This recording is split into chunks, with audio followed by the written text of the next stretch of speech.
Welcome to the Birth Protectors Podcast. I'm Rahelios. And I'm Celeste, and we are bringing in a father's perspective on home birth. Today we're going to talk about supplies, birth supplies. Like, what do you actually need? What equipment do you need? What do you not need? I mean, obviously, if you look at birth in a hospital, they have a huge amount of stuff, equipment and tools and supplies and technology.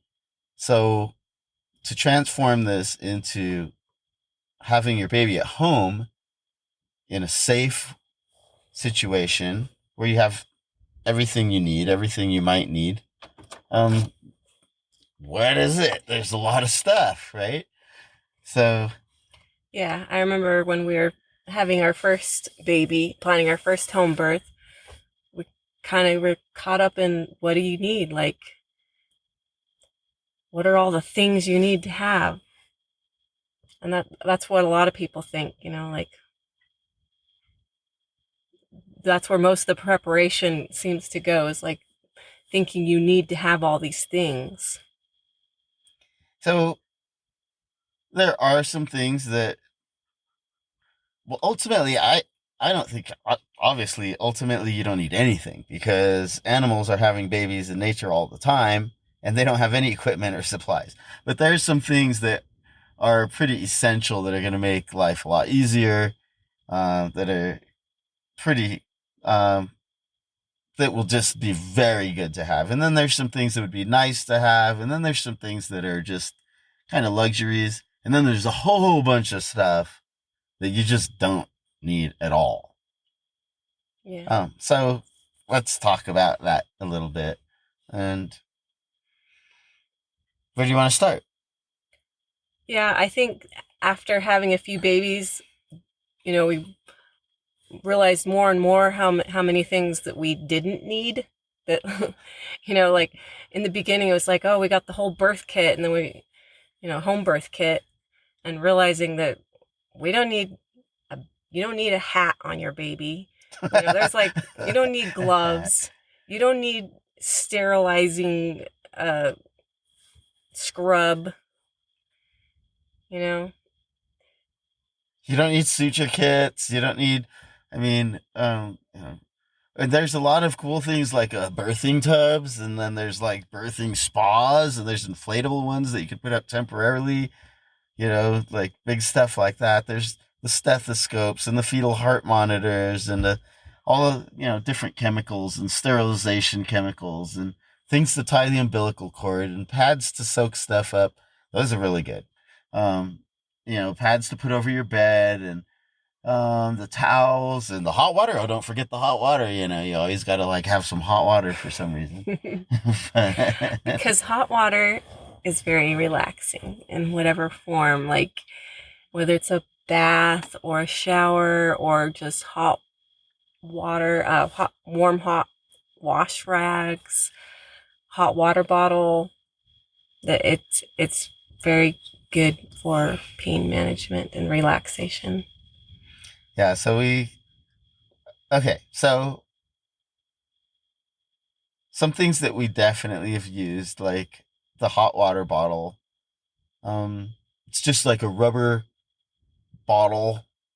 I don't know if you could call it a bottle. It looks kind of like a pillow or something, but it's rubber. It's the same thing they sell in enema kits, if you've ever seen one of those. I think most people know what a hot water bottle is. Yeah, you put hot water in there, and it kind of it's like a rubber bottle with a cap, and it keeps it warm.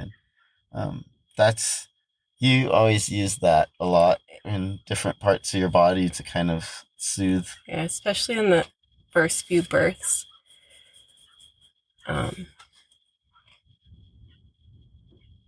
It's not really necessary if you have a birth tub or Wait, why did you go from hot water bottle to talking about a birth tub? Because it's not necessary if you're in the water. You're not going to use a hot water bottle. Oh, okay. So, okay, let's talk about... In the absence of a tub or a pool to labor in, okay, so the hot water bottle was great. Let's talk about water births then, because I know that's a huge thing. And do you need to have a tub to birth in? Well, No. yeah. A lot of people think that's like you have to have a tub if you're having a home birth, an inflatable birth pool.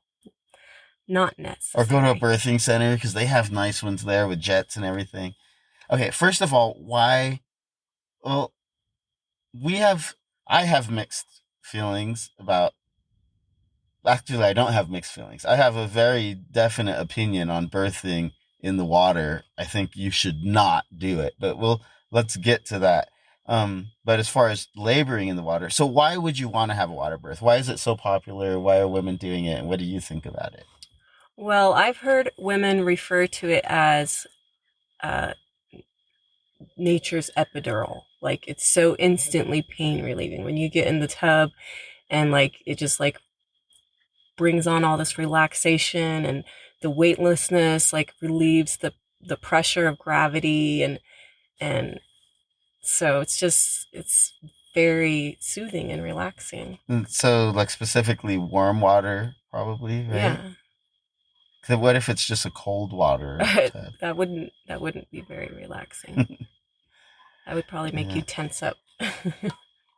yeah, and there's different ones. Okay, so you don't need to go to a birthing center to have that because, and you don't need to have one built into your house, or you don't need a spa or anything. There's some really, really economical uh, tubs. They almost look like a child pool, but you don't want to get a child pool because you actually need some rigidity in the sides so that because you're going to want to kind of lean against it a little bit and stuff, right? And it needs to be deep enough to be that you can be submerged at least like up to your belly, top of your belly, because if it's just shallow water like a shallow kiddie pool, it's not going to give you the same relief as a deeper pool. So it's got to be deep and sturdy. Yes, but you don't want it to be too big. Well, actually, we should probably do a whole episode just on water pools because I'm realizing there's all kinds of things we can say about it. Because you want it to be big enough but not too big because you have to fill that thing and you got to keep it hot. So if you want one, they do sell like these home indoor spas that have heaters but there's some setup time involved and then you got to keep that thing running. If you don't have one with the heater, well, you're going to be filling it up. Um, and you're not going to know when. It's not until you go into labor and then Sometimes you don't have time to fill the pool. yeah, you run out of time, or there was times where it was like that became my whole job, which I kind of didn't Or like yeah, if it because goes on too long and you got to try and keep the water warm and so we keep have adding all pots of hot water. pots of hot water. Why are you having pots of hot water? Don't you have a hot water heater? Yes, but it's not enough. So you like run out your whole hot water heater, and then the pool is like cooling off, and because labor can go on for a long time. It's not like a 1 hour bath. Yeah, so there's a lot of logistics to You might have to having a take pool. water out and then add more in so you can keep it hot. Okay, but I think we need to back up a little bit because we're like, oh, you're saying you don't recommend it. Now we're like talking about birth pools and okay, so like just to like for a frame of reference, we've had 2 water births and both times I felt like Wait a minute. No, we've used water a whole bunch of times. no, I've birthed in the water twice. Okay, yeah. So, and both times I felt like the pushing stage was unnecessarily prolonged and more difficult without gravity assisting. And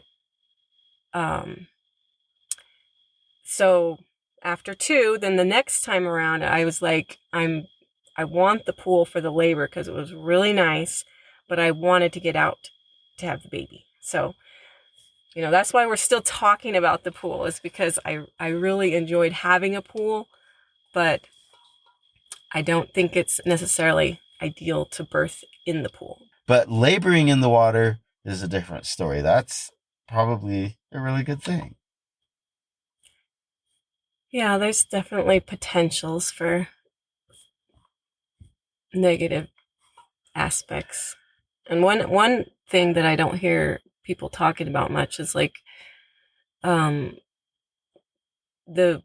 water washing away the baby's beneficial bacteria and the vernix and stuff that they're supposed to have Because a lot of people have realized that it's really beneficial to delay the baby's first bath so that all that can soak into their skin and stuff like that. And it's like, well, if they're born in the water, they're getting a bath first thing. Oh wait, And you mean all the stuff that they so vigorously yeah, immediately rub off of the baby the second yeah, it's born in yeah, the hospital? yeah. You're supposed to leave And then that they go on? take it and scrub your baby up with Johnson and Johnson baby shampoo and get them all fresh and clean and wash off all their vernix. And that is actually part of their immune system. Like that coating that they're born with, it has like immune properties to it, and you're not supposed to wash it off. Just another one of the many ridiculous things. But okay, so that's water pools because this episode wasn't supposed to be specifically about birthing pools. We can get into that. Okay, So and you can also labor in your tub if your tub is comfortable. Obviously, like lots of women do that. We've always had just small bathtubs, and I tried laboring in the tub, and it was super uncomfortable. Not enough room to like get on my knees. Like it was just, I didn't want to lean back, lay on my back. I just was way too uncomfortable. But I've heard some women like their bathtub, so that's always an option as well. yeah, and so but we've tried quite a few different water birthing uh, options, and so we do have some recommendations for that. We actually have recommendations for a whole short and also longer list of supplies that are really helpful and others just that are nice to have, and where you can get them. And that's something we've been putting together that's could be helpful for you. So, what are some other things? What are the main things that you would say you need? Um, my basic considered like necessities, because obviously you don't need anything. We gave birth on the front seat of the car one time and we didn't have anything, and you know what? He was still born and everything was fine. We Yeah, didn't have anything to cut the cord, didn't have anything to wrap the baby in, but I just held him in my robe and we cut the cord when we got home. yeah, that's a great story too. But okay, let's not get off the subject. We already Well, okay, digressed so yes, once. I guess. But so you don't actually need anything. So, but what are But the good things to the have? Because things there's some that things the they're things that I very like helpful. to There's have, some things that are very helpful to because they have, are very helpful to have, something to protect your floor or your bed or or your whatever. bed or wherever you're having the baby. Like it could be a sheet of plastic. I don't like plastic because it's really crinkly and stuff, but or a shower curtain. But what I really liked is like these reusable like bed pads that are used to like protect the mattress, that are like more cloth like, to have that and then put the disposable pads on top, because then that was just a lot more comfortable. But you can use any kind of plastic to protect the floor, the carpet, the whatever. Yeah, and let me back up a second. So, kind of the ideal scene is you want to have an area where you're probably planning to give birth.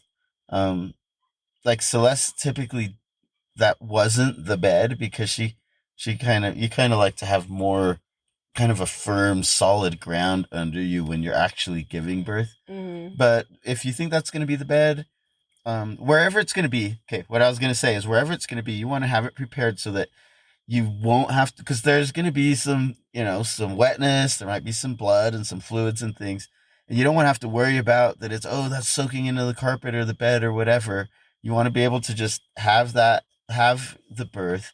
And then when the birth is over, you can just kind of wrap it all up into a big ball and put it in a garbage bag and boom, you're done. You're cleaned up. It's not like this whole process and you're not like scrubbing stuff out of the carpet or trying to get stains out of your mattress or your couch or whatever. So if you kind of plan ahead for that, it just makes the cleanup really quick and easy, and you don't have to, fuss with that at a time where the last thing you want to be doing is cleaning. Right? Your new baby is just born. Yeah. So there's some things. If you just think about that on a basic level, that's why she was saying some kind of plastic, so nothing leaks through. But then some cloth on top of that, either, It could be old towels. You could use old yeah, towels that you don't mind, like, if you have old towels that you don't mind throwing away. yeah, That's because, that's easy. yeah, and you could just toss them. You could wash them if you want, but They if you might have some, be stained. yeah, if you have some stuff that you don't even care that you can just wrap up and throw it away, some sheets or even a quilt or whatever you have Yep. that you just don't even care about, that you can just toss it afterwards. That's the easiest. It's like, then you don't even worry about it. Um, and you need, like, well, some kind of pads for your postpartum bleeding and stuff, which is much heavier than a standard period, basically. Yeah, be prepared for that. Um, as far as birth supplies, okay, so scissors to cut the cord, Yep. something to, tie the cord, like, which isn't super necessary to tie the cord It's if you actually not necessary wait at a all, but long time. yeah. Although we always did tie it because just as like an extra precaution so that like the Yeah. end is clamped off tighter so that it's less likely for germs or anything to, travel in there. Yeah, and it's way better. We just use some string, and they sell. There's some places that sell kind of like a sterile string that's used for that, which is way better than like the clips that they use in the hospital, because those things are like kind of Big bulky and and bulky and pokey plasticky and and yeah. yeah, the cotton string is what I always preferred. And I know that nowadays I've seen a lot of really cute crocheted cord ties. And those look nice, but they also seem a little too big and bulky for my opinion. But I mean, Yeah. the cord was just, I mean, the cord string, the cotton cord string was just super, like, not even noticeable once, That, once it's trimmed off. It's like not in the way at all. yeah. That. Let me talk about the cord for a second, because so the string's got to be strong. Because I mean, if you don't really need it to keep anything out, but if you're going to use it, because okay, we talked about previously, why don't you need it? Because if you wait for all the blood to come out of the placenta, go into your baby, it doesn't even bleed when you cut it. I mean, beyond maybe a drop or two, if you wait long enough. Like Yeah. if you're actually clamping off the cord to keep it from bleeding, you're cutting that thing way too early. Please go watch our previous episode about cutting the cord, because it's a huge, huge thing. Okay, so, but assuming you already heard about that, um, So the cord is white and limp. yeah, and then and there's virtually no more blood left in it. Yep, That's when it's ready to cut. yep, but you got to tie it. You got to tie it tight, and the cord. So what I was gonna say is the cord is pretty firm. Like it feels kind of like spaghetti, but it's not. It's way tougher than spaghetti. I mean, when you cut through it, it's substantial. So it's not going to be like, it's not like spaghetti. It's like cutting well, it's like skin, and like really tough skin. I mean, and it's, Yeah, it actually takes some strength and to many cut through. layers of it. Yeah. So those scissors that they make specifically for that, like if you just bought some random scissors, they might not even cut it. Yeah, You know what I mean? You need some good sharp scissors. Yeah, and they got to be strong scissors. I guess you could use a knife. It should be really sharp, or you're gonna like, it could get like really kind of crude, like you're trying to saw through this thing and it's not yeah. cutting. That would be like, yeah. So it should be super sharp. A knife. If you're good with a knife, that's great. If you're not good with a knife, don't use a knife, because you wouldn't want to have a situation. That Right doesn't sound good. Yeah, but So some people burn the cord to separate it, but I've heard sounds, that takes a bit. Oh my gosh, you'd like have the smell of cooking baby. No. Don't do that. I guess you could if you want. It's more of like a ceremonial thing. Like Yeah. that's just like a slow reverence for separating the baby from the placenta. Oh we my never did that, gosh. but Yeah, I've never even heard of that. That sounds kind of barbaric. cord burning. But yeah, we don't know anything about that. We've never done that. We just cut it with some scissors and then tie it with a string. Actually, you tie it first and then cut it, or you don't have to. We've done it both ways because it really doesn't matter. There's nothing coming out of there, but you could tie it. Sometimes we cut it really long, or let the kids cut it like far away from the baby when they want to cut the cord. Yeah, we're talking like 8 inches or even a foot away. Yeah, and then we'll trim it later, shorter later. Yeah, and you can leave, 2 inches or 3 inches or 4 inches on there. It's gonna get pretty limp, and then it just dries up and I think falls off. a good amount is like, like 1.5 to 2 inches. Yeah, because you do want to Because have some space it shrinks there. a lot, but you also don't want when it's really big, and then if you leave a lot on there and it dries up, then it's more likely to get caught on things Yes, when it's healing. it could yank on your So baby's belly and could tear. short enough, but if you cut it too close to the belly button, and then when it dries up, it's gonna be like, I don't know, like maybe too short. Could be too short. Yeah, well, it does. You want it. It's like a fresh wound essentially, so you want enough space there so that it keeps out any infection or bacteria or anything else from going in there. So it's good to leave some length, but like Celeste just said, if you leave it too long and it's dangling and it gets caught on stuff, now it could yank on your baby's belly button and cause a tear, and then you got another spot for infection even closer to the belly. So yeah, I think about 2 inches is good. 1 to 2 inches, probably in that Yeah, range. you don't want to go shorter than an inch because when it dries up, it gets a lot smaller. And now it's like, I think one of them, I felt like we cut it too short, and it was like, oh my gosh, that was like hardly anything left there. Yeah. So yeah, give it, because you could always cut more. So go ahead and leave it like 4 inches, and for the next day, it's just going to be super like limp and noodly, and you can always cut it shorter the next day or whatever. It's not going to get caught on things. Well, maybe within like 12 Well, you'll know hours. because Yeah, it'll like still be soft. it's pretty soft for like the first day, less than 24 hours. And then it starts drying up and getting all it dries stinky up and pretty fast. turning like a crispy, stinky thing. But one thing that a lot of people have noticed is that if you allow your baby to have all their blood and you don't cut them off from their blood supply and leave a bunch of blood in the cord, that the cord actually falls off a lot faster generally with as compared to like a hospital birth, yeah, you mean? Yeah, because compared to like a hospital birth, I've heard sometimes babies having their umbilical cord on like 2 weeks later or something. Oh my gosh. Our babies their cord stump usually fell off within like 4 or 5 days. Yep. So just something to take note of.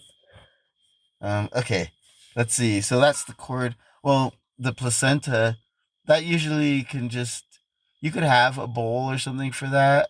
But most of the time, it can just go right on the pad that you've prepared previously, and I mean, it's up to you how you want to deal with the placenta. You could just wrap it up and throw it away with the other stuff. We often have like kind of buried it a little bit ceremoniously, just because it's part of the baby. It's not like some people get all crazy about it and stuff, but it's a really nutrient rich thing. If you just throw it outside, the animals will eat it. So you might not want that to happen, or maybe you do want that to happen. I mean, there's nothing wrong with that if that's what you want to do. But it's pretty big. It weighs about maybe 1 to 2 pounds, depending. Yeah. So yeah, you might want to have something to put the placenta in if you plan to bury it. Have some gallon Ziploc bags or. Oh right, if you want to bury it later, because you're not going to bury it right away, and you're going to have like this huge chunk of raw meat. So okay, so if you're Ziploc bags, you can put it in the freezer. Yes, if you're not going to just throw it away, then you actually have to plan for it like a piece of food. You're going to need to put it in that's why she's saying a Ziploc bag. Have something there that you can seal it in, and it's not going to be messy, and then you can put it in your refrigerator so it doesn't start rotting, because otherwise it's going to start rotting really quickly, and you're not going to want to deal with it immediately because you should be in your baby cocoon for the first few days. So you could put it in the fridge for 2, 3, 4 5 days if you keep it nice. So that's kind of what you need to think about there to prepare for that.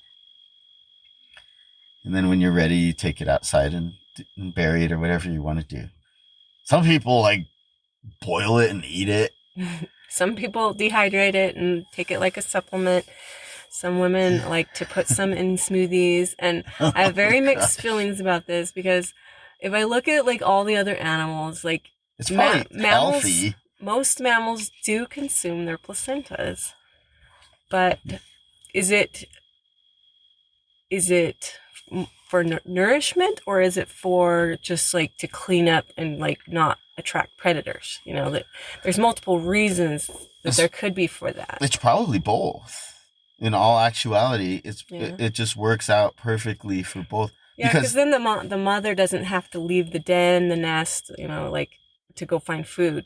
Like, yeah, right. It's kind of like your emergency food source for a couple days. Post-birth meal that's very nutritious and stuff. But like if you have your baby and you feel this urge to eat your placenta, go ahead.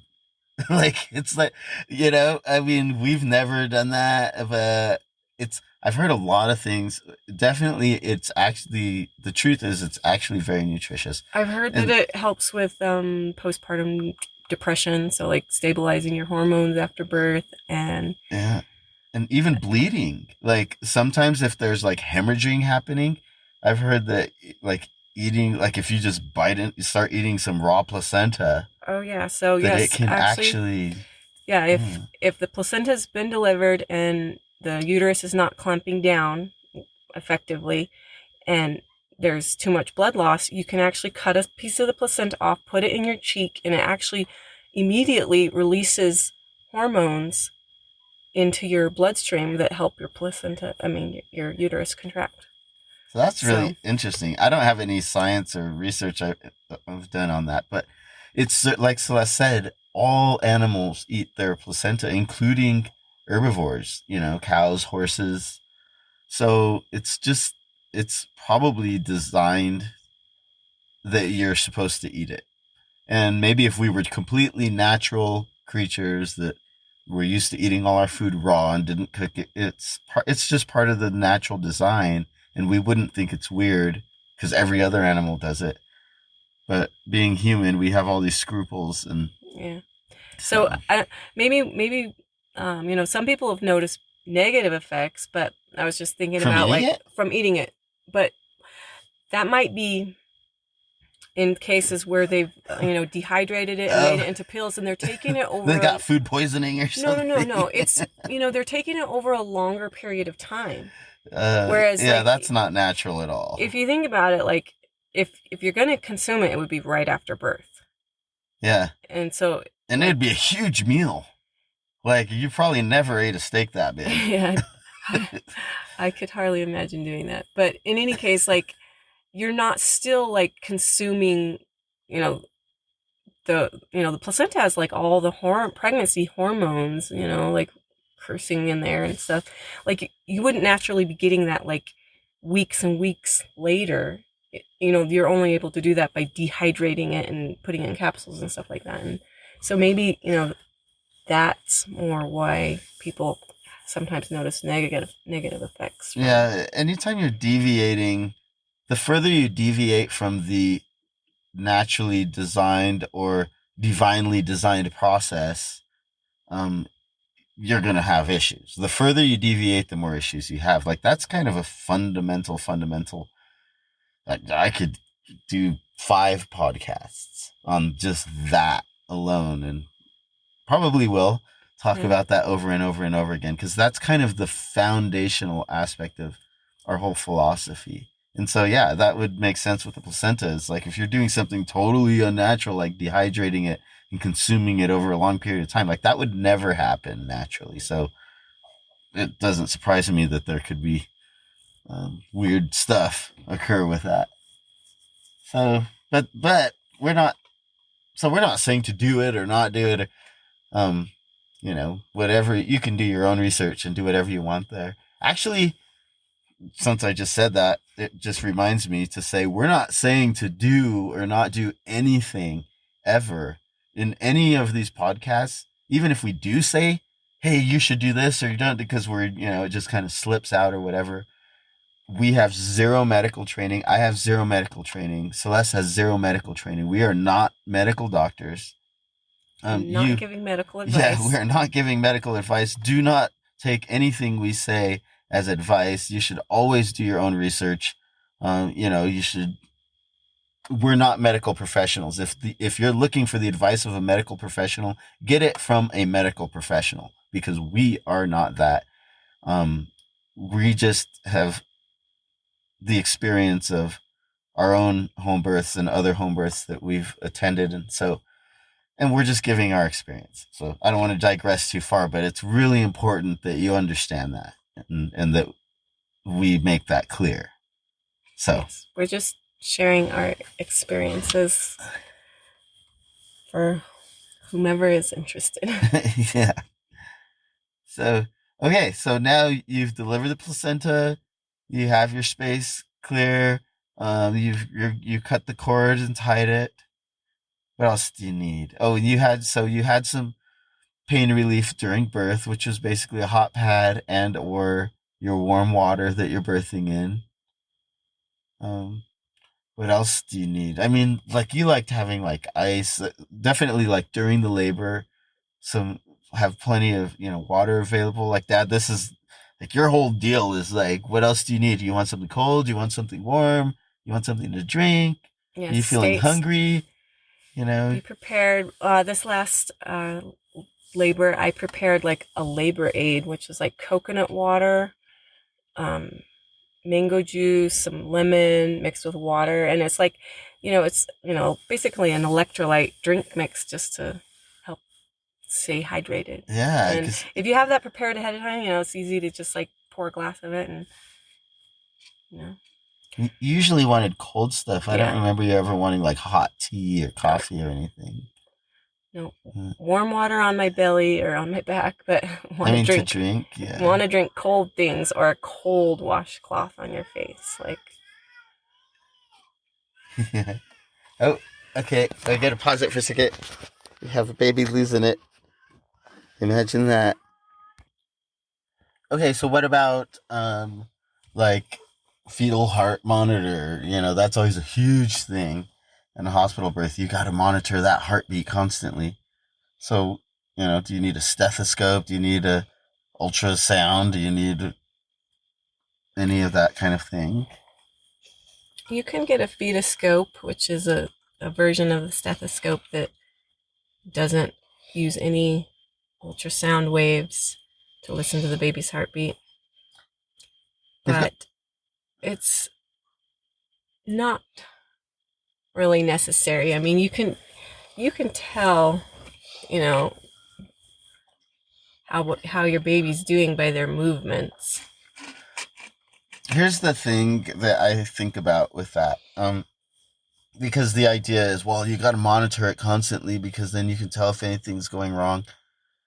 Well, the truth is, sometimes it's hard to hear the heartbeat. Like we got these baby. We always had like one of those baby heart monitors, and it kind of you push the button and it like amplifies it, and you can hear the like it's like kind of sounds like an ultrasound. That sound you hear when you get an ultrasound. Um, but anyway, so we've used that not during birth or labor, but just during the pregnancy, just because it was fun to find the baby's heartbeat and hear it. But sometimes you can't find it, and sometimes we couldn't find it. Our babies were never dead. It didn't mean something was wrong. We didn't go rushing to the hospital. Oh no, there's no heartbeat.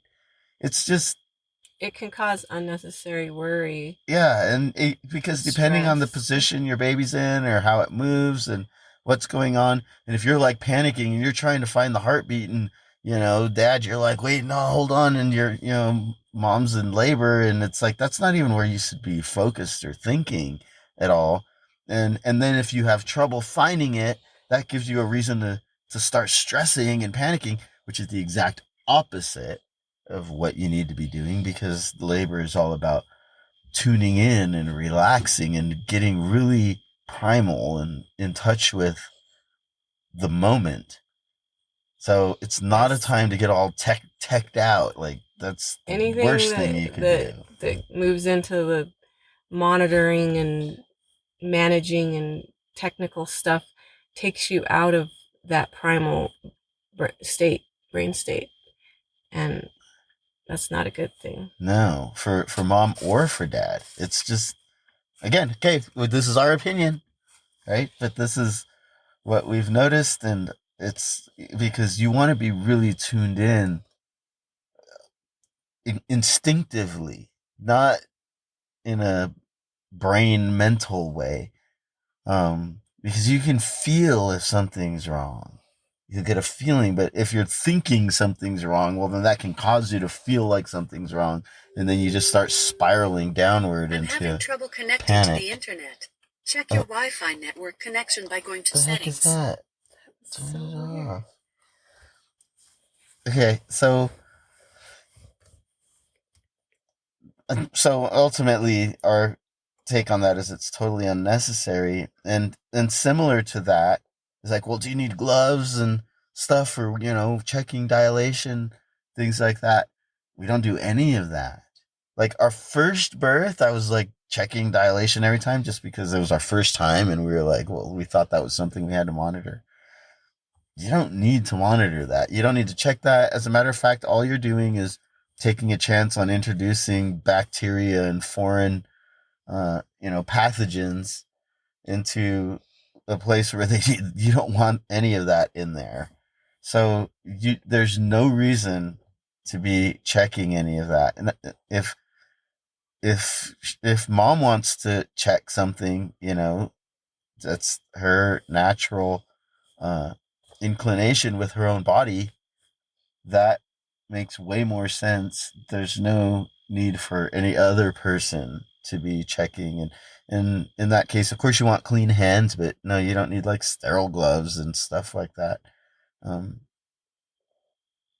It's not a sterile thing like in the hospital. You want just your natural, clean surroundings, because that's your body's already used to that. Your wife's body's already used to that, and your baby's already used to that, because that's the environment you've been in. Of course, you should be clean, like soap and water clean. Your house should be clean. Your environment should be clean. Yeah. If your place is a pigsty, that's that's not a good idea. But checking the cervix is definitely totally unnecessary and can cause a lot of discouragement and stuff if you think you should be farther along, and you're basing things off of these numbers that are just very arbitrary, like, because they really don't mean anything. Like, you can dilate very slowly and then dilate very fast, like it doesn't just happen at some certain set pace or something. Yeah, absolutely. It doesn't tell you anything. Yeah, and even once you're fully dilated, it doesn't mean now you have to hurry up and push the baby out. No. At all. Like, it means nothing. Very big fallacy, and you never have to hurry up and push the baby out.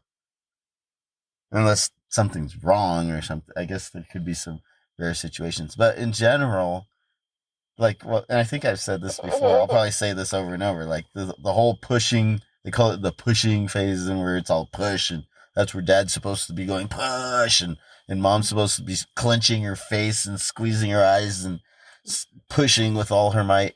Like, you need to get that image out of your mind. If that is in your mind, that's totally not what should be happening.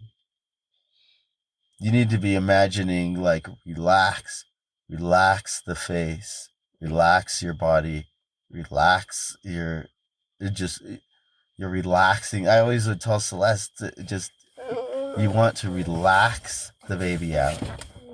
Yeah. Just allow the baby to be born. Because your body will do the pushing. And there will come a point where you cannot stop it. It's a reflex. And that is how babies are meant to be born. Yes. It's never like, oh, the baby's not coming out, I need to push it out. Yeah. That's something is really wrong. But that's just not how it works. It's when it's time for the baby to come out, that baby's coming. And so you just relax. And okay, so equipment. Is there anything else? I would add there are a few tinctures, herbal tinctures that are good to have on hand. We actually have never needed to use them, but like Angelica, because it can stop a hemorrhage. Like put a dropper full under your tongue. And womb string is another tincture. I think that it would just be good idea to have those on hand. Hopefully they're not needed. What is that for? For hemorrhaging. Those are two different ones for hemorrhaging. And hemorrhaging typically won't happen unless you're doing some crazy thing. Happens all the time in the hospital, but it doesn't happen at home, because it typically occurs because somebody's yanking on the baby, or you're trying to push the baby out, or you've been giving Pitocin to make stronger contractions at the wrong time, and they're trying to force the baby out, and all of that force is what causes hemorrhaging. Hemorrhaging is not something that just happens almost ever. It's very uncommon in a natural, undisturbed setting. But the crucial part is that after birth, the birth is not over until the placenta is delivered and your uterus is actively contracting down. And so, like, if there's separation of the baby and mom, or any interference or like stress that is put on the mom in the moments before her, after the baby's delivered and before the placenta is delivered, that can cause hemorrhage. Yeah. Right? Or if the baby's taken away and you don't start breastfeeding, because as soon as baby starts suckling, breastfeeding, that kind of starts that contraction process of the uterus, or kickstarts it, or intensifies it, or something. Yeah, it releases the hormones that contract the uterus. Yeah. And separating the mom and baby is going to cause a stress response in the mom, which is the opposite of what you want. Yeah, so, okay, because we're talking about birth supplies and things like that, which brings up a point. Like, in the hospital, it's like, okay, the baby's born. Right away, you need to measure it. You need to get an APGAR score, and you need to take the baby away, and let's see how long it is and how much it weighs, and how, let's test some reflexes and all these things. Check everything. It's like, that is not the most important thing right now. The baby's been born. Like, the most important thing is make sure mom is comfortable, and she has baby. Skin to skin. Yeah, skin to skin contact, and let that baby start nursing. Typically, baby wants to nurse like within, if not immediately, within a couple of minutes. Or it's usually faster than even a couple of minutes. And well, it's different. Every baby's a little different. Some of them just want to take everything in, and then they start rooting around. Yeah, for like a couple minutes. It's literally like a couple of minutes. The first few minutes, they're adjusting to like what just happened, and like adjusting to breathing air and transitioning from receiving oxygen in their umbilical cord to breathing air. And it's not, if you're not whacking them and measuring them and pulling them and trying to stick them on scales, they should and just test be things on mom, so that transition is as gentle as possible, and they can like recover from like the shock of this whole new experience, and just realize that they're safe. And suctioning. Usually as soon as the baby comes out, they're like sticking tubes down the baby's throat and up the baby's nose. So this is one thing suctioning that we realized that definitely wasn't needed. Yeah, you do not need any of that suction BS. because that's included in every home birth kit is, some kind of bulb syringe or, some way to suck out the, As though like if you didn't do that, your baby wouldn't be able to breathe. That's it's just ridiculous. Like just put that out of your mind. That's not the way it works. There might be some rare cases where the baby, is having trouble, and they got fluid still. Yeah, in like there's their, a chunk of something in there for some weird reason. Nose, but you can also just suck it out with your mouth. I've seen lots of moms just intuitively like, just suck out the baby's nose and mouth and spit it, and then it just helps them take their first breath. And I think that's just something that's like instinctive, but you don't need to do that. Yeah, that's only if something's wrong or if something. you notice that your baby, needs help. It's like it's an instinctive response to that. None of our babies ever needed to be suctioned or had any trouble transitioning. Right, and that's what I'm saying. So like you don't the whole suction. So don't get the idea that you don't need the suction bulb because you should suck it out with your mouth instead. No, that's not what we're saying. What we're saying is you don't need it at all. Like that's not a procedure that even needs to happen unless it's a very unusual, strange case. Yeah. And, the bulb syringe thing, that's just very invasive and, I've seen lots of videos where the, nurse or midwife is just jamming it in the baby's throat and nose and stuff. And it's just like, that's when the baby should be bonding with mom. Rough and yeah. Instead, you're traumatizing the baby and pissing the baby off and freaking it out, and you're literally screwing up a very important part of the birth process. Like, and that's an understatement. Like, that's a real like that could be the cause of hemorrhaging right there. Doing something stupid like that, which I don't care if you're a midwife and you're listening to this and you're like, oh my God, you're calling me stupid. No, I'm not calling you stupid. I'm saying doing that is stupid. And maybe you should re-examine your training protocols. But anyway, I don't mean to. I get mad easily over a lot of these things that are just done as on a regular basis, and it's really it's just so traumatizing, traumatizing to mom and traumatizing to babies most of all, and that just fires me up like instantly. It's like these are barely born babies. And it's crazy how people will accept things being done to their baby and their baby being treated in such a rough and violent way right after birth that they would never accept any other time. Yeah, they would never allow somebody to handle their baby that way. But they accept it in the name of, I guess it's medically necessary. No, it's not. It's not. It's just traumatizing.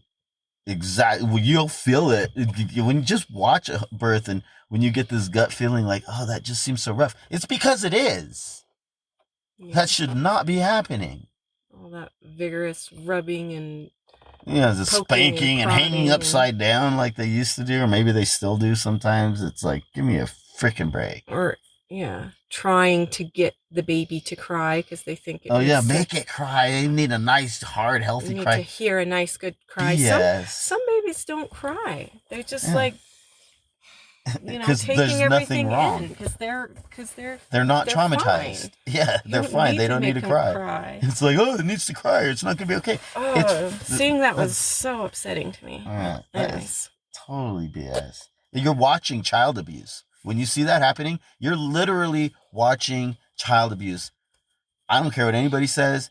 And this is part of where the protector comes out. This is why it's called birth protectors. And Dad, this is your job to keep that from happening. Why would you let somebody abuse your newborn baby? Like, you should not. Ever. Like, when that protective instinct that flares up in you, that's there for a reason. Yes. And that is precisely like at the foundation of why we wanted to have our babies at home, was to protect them and give them a gentle, loving entrance into the world.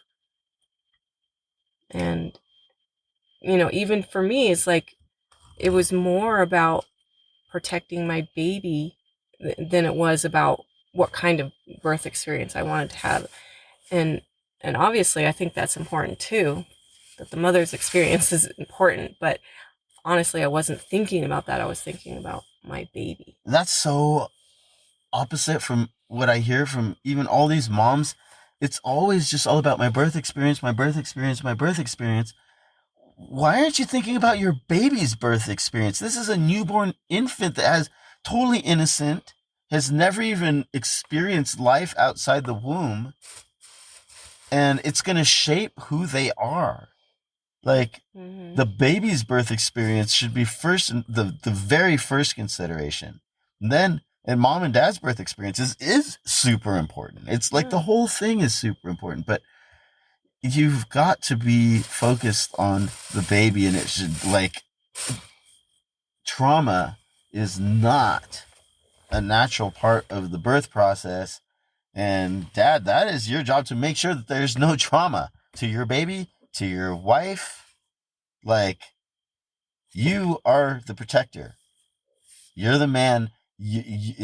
That's why when it's in your home and it's in your domain and you're calling the shots, and there's no midwife there muscling in between you, no doctor, no nurses pushing you aside like you're insignificant.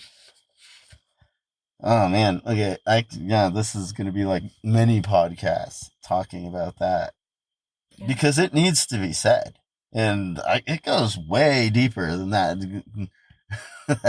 I've got a lot to say about that, not only for your babies, but for your daughters, for your wife, and a lot of the things that everyone considers medically necessary and normal that are completely ridiculous and should never happen. So